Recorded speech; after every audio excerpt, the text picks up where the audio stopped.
أعوذ بالله من الشيطان الرجيم.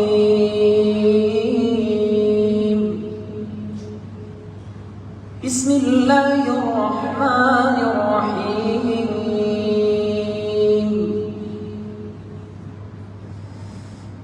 واسأل القرية التي كنا فيها والعير التي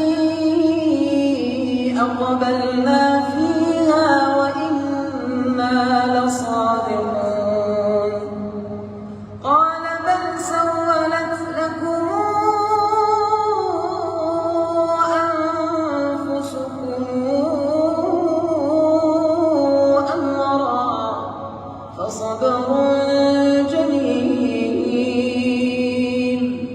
عسى الله أن يأتيني بهم جميعا إنه هو العليم الحكيم. وتولى عنهم وقال يا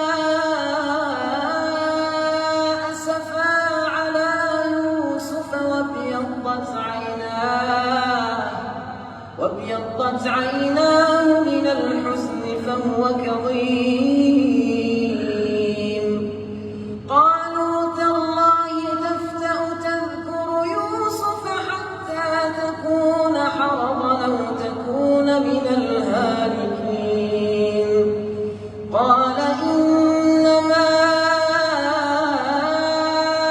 أشكو بثي وحزني إلى الله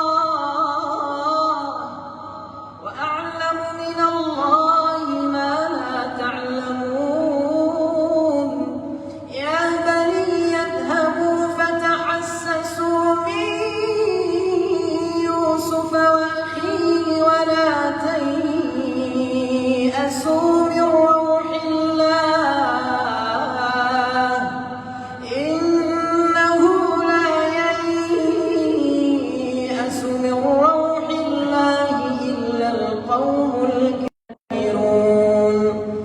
فلما دخلوا عليه قالوا يا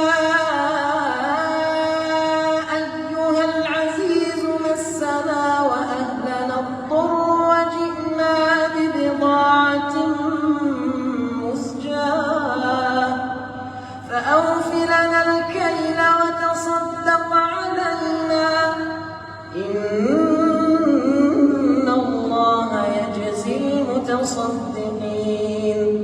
قال هل علمتم ما فعلتم بيوسف وأخيه إذا أنتم جاهلون؟ قالوا أئنك لأنت يوسف؟ قال أنا يوسف وهذا أخي قد من الله علينا إنه من يتق ويصبر فإن الله لا يضيع أجر المحسنين. قالوا تالله لقد آثرك الله علينا وإن كنا لخاطئين. قال لا تثريب عليكم اليوم يغفر الله لكم وهو أرحم الراحمين. اذهبوا بقميصي